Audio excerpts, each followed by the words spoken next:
All right. Good noon, everybody. Welcome back to Self-Righteous Blood, our study of the book of Judges. In the last segment, episode, whatever you want to call it, we actually studied two chapters. We studied chapters 10 and 11. The reason being, there's not a ton that happens in chapter 10. We get mention of Tola and Jair, who are two judges we don't really know much about. Not much is said about them. They were probably mostly like peacetime type judges. And then the second half of that chapter is telling us a pretty familiar story, which is that the people of Israel disobeyed, and so God rose up opposition against them. We should be pretty familiar with that cycle by now. Chapter 11 is where the real unique stuff starts to happen, and we were introduced to the character of Jephthah, a judge who is unfortunately most famous for a very foolish vow that he made, and the foolish, in my opinion, fulfillment of that vow by killing his own daughter. So definitely not a particularly pleasant thing that happens within the book. Chapter 12 is going to pick back up with Jephthah again. We're also going to do another two-chapter today. We're going to get chapter 13 in as well, because while there is something pretty interesting that happens in chapter 12, it make for a pretty short class, episode, session, whatever you want to call this. It's really up to you. But whatever you want to call it, it would make for a short one if we did just chapter 12. So we'll also try to get chapter 13 in. Starting in verse 1. The men of Ephraim were called to arms, and they crossed to Zaphon and said to Jephthah, "Why did you cross over to fight against the Ammonites, and did not call us to go with you? We will burn your house over you with fire." And Jephthah said to them, "I and my people have a great dispute with the Ammonites, and when I called you, you did not save me from their hand. And when I saw that you would not save me, I took my life in my hand and crossed over against the Ammonites. And the Lord gave them into my hand. Why then have you come up to me this day to fight against me?" So, here's the essence of the conflict. We see a civil war going on in Israel. Remember that at this time, Israel was very divided amongst its tribes. We sort of see a mirror of history in this point. Something very similar happened to the judge Gideon, as what is currently happening to Jephthah. The Ephraimites, the exact same people, got upset with Gideon because of the glory of his victories. Now, when Gideon was in that situation, what he chose to do was deal with it diplomatically.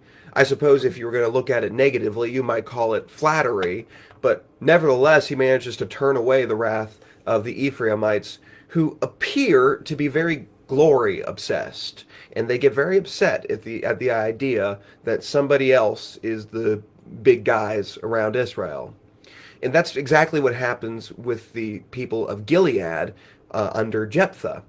And it's a very similar complaint. How come you fought the Amalekites and you didn't bring us in? Whereas Gideon dealt with that diplomatically, Jephthah apparently did not have that level of patience, because he said, "I did call you to come fight and you didn't want to do it, and now that I've gotten this glory, now you want some of it for yourself. And by the way, the Ephraimites have already threatened violence against them. I will burn your house over you," is what they say. So we see the civil war starting in these verses. Verse 4, "Then Jephthah gathered all the men of Gilead and fought with Ephraim.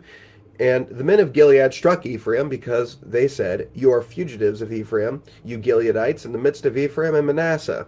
And the Gileadites captured the fords of the Jordan against the Ephraimites. And when any of the fugitives of Ephraim said, 'Let me go over,' the men of Gilead said to him, 'Are you an Ephraimite?' When he said, 'No,' they said to him, 'Then say Shibboleth.' And he said, 'Sibboleth,' for he could not pronounce it right. Then they seized him and slaughtered him at the fords of the Jordan. At that time, 42,000 of the Ephraimites fell." All right.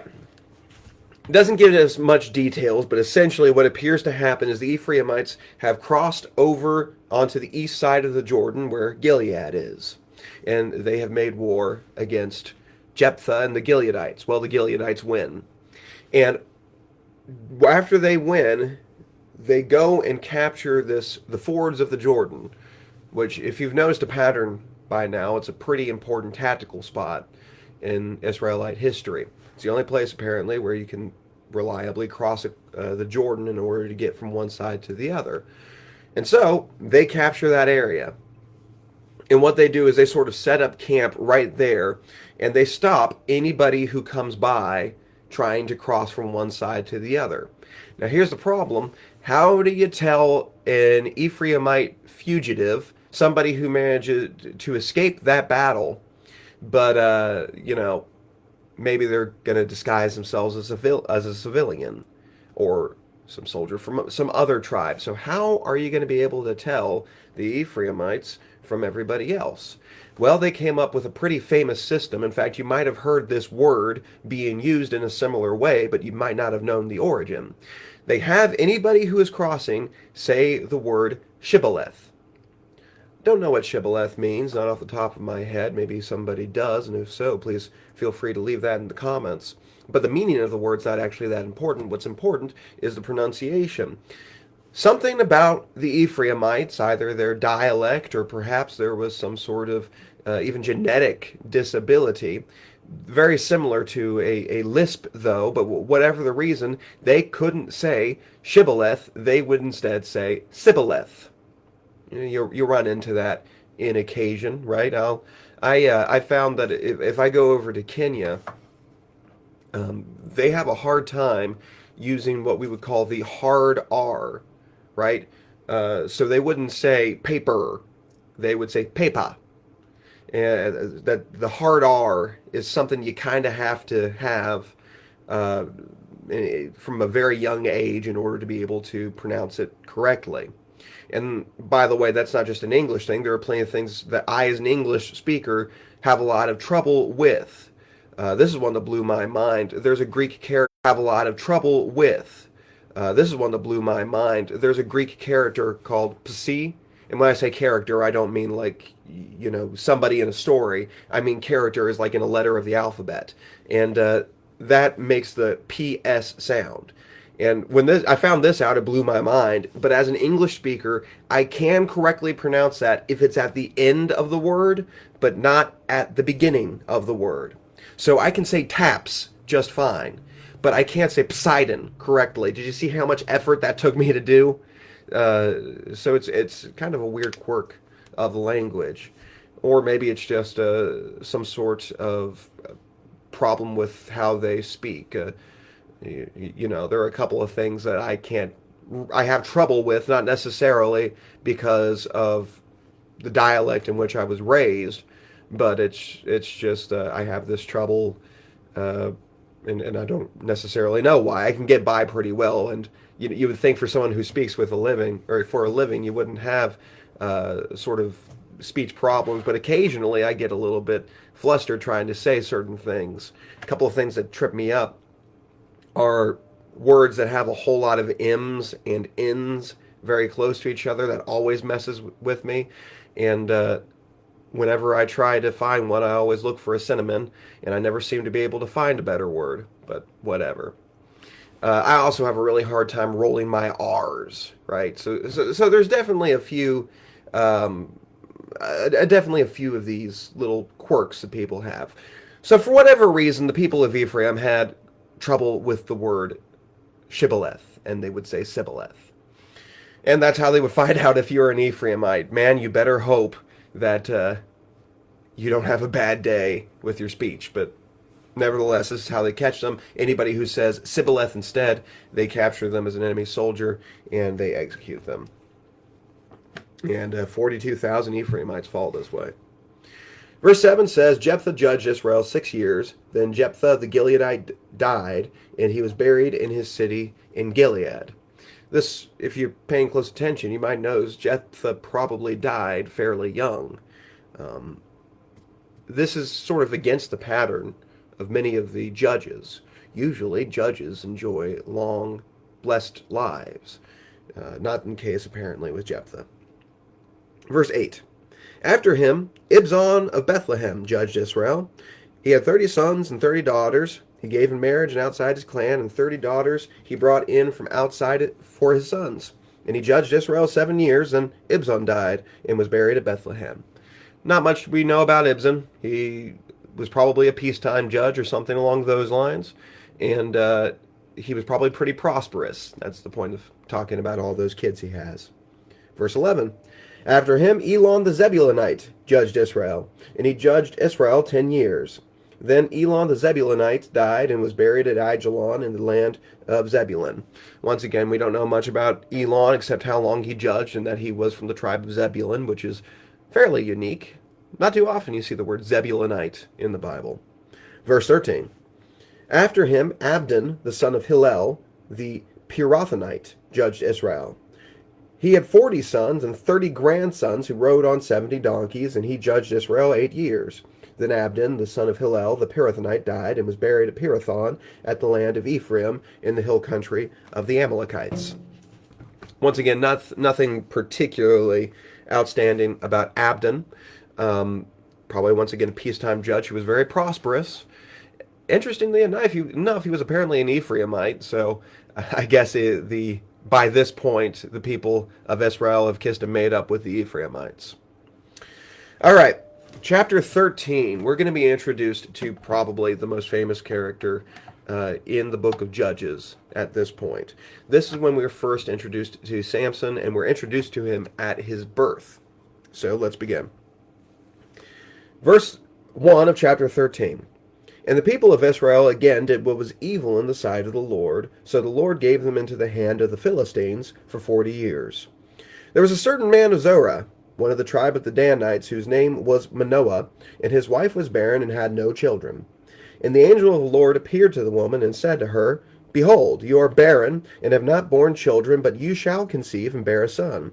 Therefore be careful and drink no wine or strong drink, and eat nothing unclean, for behold, you shall conceive and bear a son. No razor shall come upon his head, for the child shall be a Nazarite to God from the womb, and he shall begin to save Israel from the hand of the Philistines. Then the woman came and told her husband, A man of God came to me, and his appearance was like the appearance of the angel of God, very awesome. I did not ask him where he was from, and he did not tell me his name, but he said to me, Behold, you shall conceive and bear a son, so then drink no wine or strong drink, and eat nothing unclean, for the child shall be a Nazarite to God from the womb to the day of his death. All right. We now have one of these eras of oppression. Shocker, the people of Israel stop worshiping God and go back to the idols. And so God raises up an enemy, this time the Philistines, to oppress them. And it's a long oppression, 40 years. Most people under this are going to be spending most of their life being oppressed by these Philistines, who are probably the most famous enemy of the Israelites. As they are oppressed, however, God, once again, hears the groaning, and there's going to be a judge. Got to take a little time this time, though, because he's going to appoint somebody a judge before they're even born. I suppose it doesn't say he's going to be a judge just yet, but you can tell he's going to be special at the very least. There's a man named Manoah who is a Danite. Again, a fairly uncommon tribe of the tribes of Israel to have a lot of important people coming from, but he's a Danite. And the angel of God, there's that interesting phrasing again, which we often believe to mean that it is Christophany, an appearance of Christ before the actual birth of the human incarnation of Christ. He comes to this wife of Manoah, and he says, although you have been barren up till this point, which is a fairly common type of miracle that we see within the Bible, of course it's not quite as impressive as the birth of Christ with the virgin birth, but there have been a couple of times where you have these miraculous births from women who are barren or too old to give birth, right? You have Manoah's wife, you have Sarah, who gives birth to Isaac, you have Hannah, all of these people. It's a fairly common miraculous type of birth, and it's usually to signify somebody pretty important. But there's a few special things you have to do. You see, this man or this child is going to be designated a Nazirite from birth. You might be wondering, what is a Nazirite? Well, if you go over to the book of Numbers, chapter 6, we get a description of the special circumstance for an Israelite.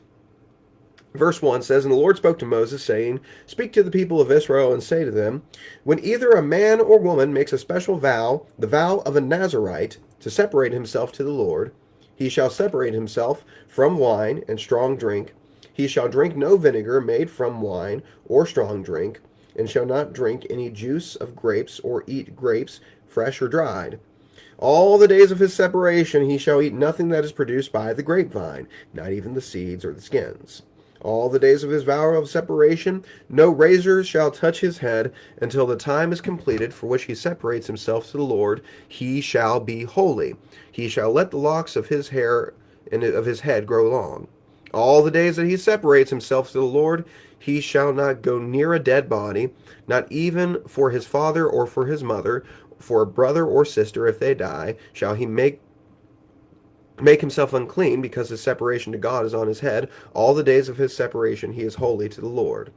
And if any man dies very suddenly beside him, and he defiles his consecrated head, then he shall shave his head on that day of his cleansing. On the 7th day he shall shave it. On the 8th day he shall bring 2 turtle doves or 2 pigeons to the priest to the entrance of the tent of meeting, and the priest shall offer one for a sin offering and the other for a burnt offering. Now, I know that's a lot going on there, and you might be wondering what's going on. Apparently, the Israelites had an option out of their free will to take certain periods of time as special dedication for the Lord, and they would take the Nazirite vow.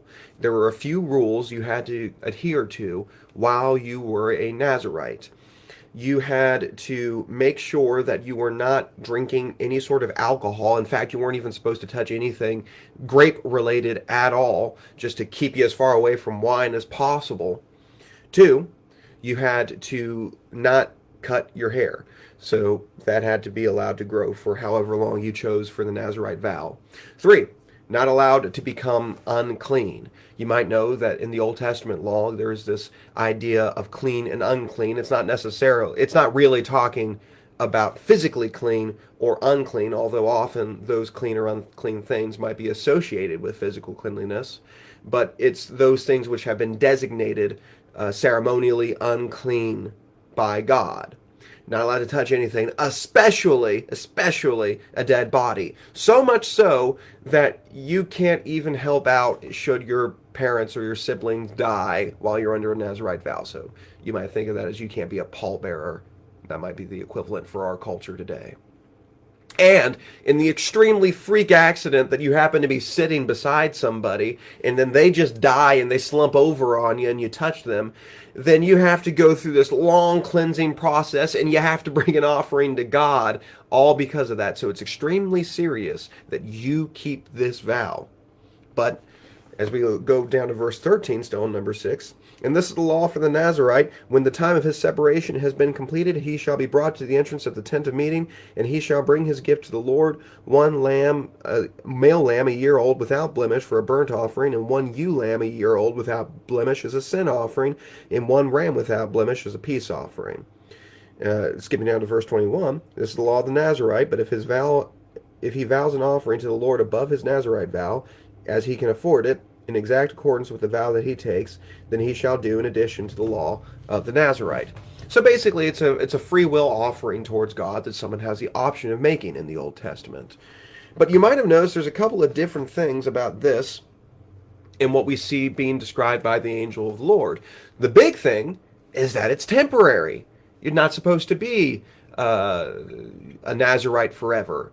And certainly not a Nazirite from birth and to his death. In fact, you can make a strong argument here that Samson was a Nazirite even before he was born, because his mother was not to partake in the things which would stop somebody from being a Nazirite.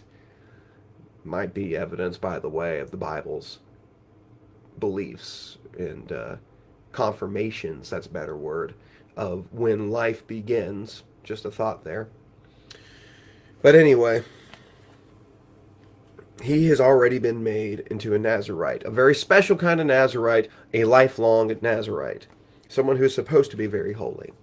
Anyway, that's what the angel of the Lord says to her. And you might notice there are three parts of the vow that are emphasized, and you kind of have to look between both accounts of what the judges has the angel of the Lord saying to Manoah's wife, and then what Manoah's wife says to her husband. But you get three basic things: one, no alcohol; two, no cutting the hair; three, no touching unclean things. I want you, when we continue into the story of Samson, which takes a few chapters, but I want you to remember those three really big rules because they are going to be important. One, no cutting the hair. Two, I might get the order mixed up a little bit. I think I already have, but I don't care about the order. I care that you have all three of them. One, no cutting the hair. Two, no alcohol. Three, no touching dead bodies. Got it? See if we can remember that next week. Let's continue. Verse 8. Then Manoah prayed to the Lord and said, O Lord, please let the man of God whom you sent come again to us and teach us what we are to do with the child who will be born. And God listened to the voice of Manoah, and the angel of God came again to the woman as she sat in the field, but Manoah, her husband, was not with her. So the woman ran quickly and told her husband, Behold, the man who came to me the other day has appeared to me. And Manoah arose and went after his wife, and came to the man, and said to him, Are you the man who spoke to this woman? And he said, I am. And Manoah said, Now, when your words come true, what is to be the child's manner of life, and what is his mission?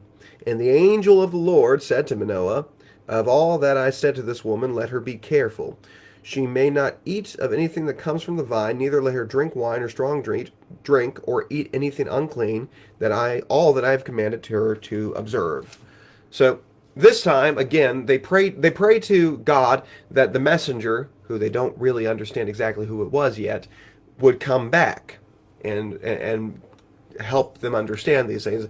Now, truth is, he doesn't actually tell them anything that he didn't tell his wife the first time. I guess this might show a little bit of foolishness on Manoah's part. But nevertheless, the Lord indulges them, and he once again appears to just the wife, but this time she runs and gets her husband, and they both speak to him. Are you the man that my wife spoke to? And he says, I am. There might be some significance in that. If you didn't know, those two words can be very meaningful in the Bible. He might be confirming his own deity when he says, I am. But we won't get into that right now, but please let me know if you would like further explanation about that. And once again, we have the same instructions. I think if you take all three of them together, each time they're missing one of the elements, but obviously it's all three of them together.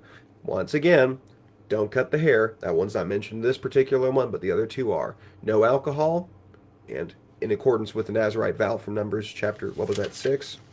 Yeah, Numbers chapter 6. Don't even have anything from the grapevine at all, and don't touch anything unclean. All right. Verse 15. Manoah said to the angel of the Lord, Please let us detain you and prepare a young goat for you. And the angel of the Lord said to Manoah, If you detain me, I will not eat of your food, but if you prepare a burnt offering, then offer it to the Lord. For Manoah did not know that he was the angel of the Lord. And Manoah said to the angel of the Lord, What is your name, so that when your words come true, we may honor you? And the angel of the Lord said to him, Why do you ask my name, seeing it is wonderful? Pause there in your head, but I'm going to finish this section. Verse 19. So Manoah took the young goat with the grain offering and offered it on the rock to the Lord, to the one who works wonders. And Manoah and his wife were watching, and when the flame went up towards heaven from the altar, the angel of the Lord went up into the flame of the altar. Now Manoah and his wife were watching, and they fell on their faces on the ground. So, after they get this good news, Manoah says to this person who he thinks is just a man, well, thank you. Can I give you something here? Can I make you dinner, basically, right? Offering to make the young goat. And he says, no, don't offer it. Don't give me dinner. Offer that to the Lord. And then Manoah asks, what's your name? He says, why do you ask my name, seeing as it is wonderful? Keep that bookmarked in your head. And after this, Manoah does as the man has said, and he offers the goat along with a grain offering to the Lord. And when that happens, the angel of the Lord goes up with the flames. It's very reminiscent of Gideon's initial signs that God was with him, right? Remember that the angel of the Lord, once again, came up and he went up with the flames when the offering was made. But there is something I wanted you to focus on. Why do you ask my name, seeing that it is wonderful? Earlier in the series, I admitted to you I don't really know why we lean towards it being specifically the Son part of the Trinity, who is the angel of the Lord. Now I think I get it. You see, when you go over to Isaiah chapter 9,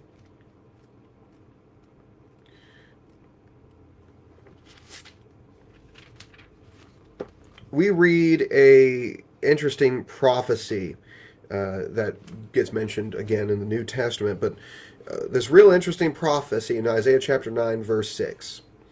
For to us a child is born, to us a son is given, and the government shall be upon his shoulder, and his name shall be called Wonderful, Counselor, Mighty God, Everlasting Father, Prince of Peace. Of the increase of his government and of peace there will be no end, and on the throne of David over his kingdom, to establish it, to uphold it with justice and with righteousness from the time forth and forevermore. The zeal of the Lord of hosts will do this.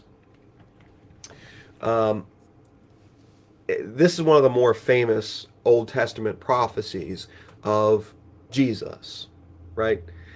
The wonderful counsel, but he for unto us a child is born, and the government shall be upon his shoulders, but his government shall never fail. So this is a prophecy of Jesus, right? While he was here on earth, he was of course persecuted by his government, but then he creates a different type of government, his own kingdom, the church, which has stayed consistent throughout all the millennia. I'm not saying no one has ever apostatized, they certainly have, but the church has remained here this entire time. Perfect and different kingdom. So this is one of those great prophecies of the Old Testament. But one of the more poetic parts of it and more famous parts of it is his name shall be called Wonderful. I only know of using the term wonderful in this manner to describe specifically the Son part of the Godhead. So now I think I understand why the angel of the Lord is often thought to be specifically the Son. I think this is why. So there you go. There's an interesting little tidbit for you. I'm still in Isaiah. Let's go back to Judges chapter 13 and see Manoah's reaction. Verse 21, the angel of the Lord appeared no more to Manoah and his wife. Then Manoah knew that he that he was the angel of the Lord. And Manoah said to his wife, we shall surely die, for we have seen God. But his wife said to him, if the Lord had meant to kill us, he would not have accepted the burnt offering and grain offering at our hands, or shown us these things, or now announced to us such things as these. And the woman bore a son and called his name Samson. And the young man grew, and the Lord blessed him. And the Spirit of the Lord began to stir him in Mahaneh-dan, between Zorah and Eshtaol. All right. So, the angel of the Lord goes up in the flame. They both fall on their faces, and they never see him again. Manoah becomes afraid. You might remember that there was a similar feeling when we looked back at was it Jephthah who did the same thing, or was it Gideon? That's going to bother me. You're going to have to bear with me for one moment. I think it must have been Gideon. Yeah, I remember now. It was Gideon. Gideon was afraid when he saw God because he had heard that no man can see the face of God and live. Well, there's a little bit of complication with that, and when we look at the Son part of the Godhead, of course, many people saw Jesus and didn't die, and so it's almost a superstition. It appears among the Israelites to think that if we've seen God, we're going to die. In the case of Manoah here, he's pretty afraid of this, but his wife calms him. If God meant to kill us, he wouldn't have done all of this. He wouldn't have said that we're going to have a son if he was wanting to kill us. And sure enough, they don't die, and she bears a son named Samson. The Spirit of the Lord is upon him, which is the same phrase we saw a couple times earlier. It might be the indication that he is going to be a judge. And they keep the things that God has told them to do. And we're going to see what the life of Samson is going to look like in the following chapters. Anyway, that concludes our study for today. Hope to get to speak to you again next week. Love you all, and have a wonderful day.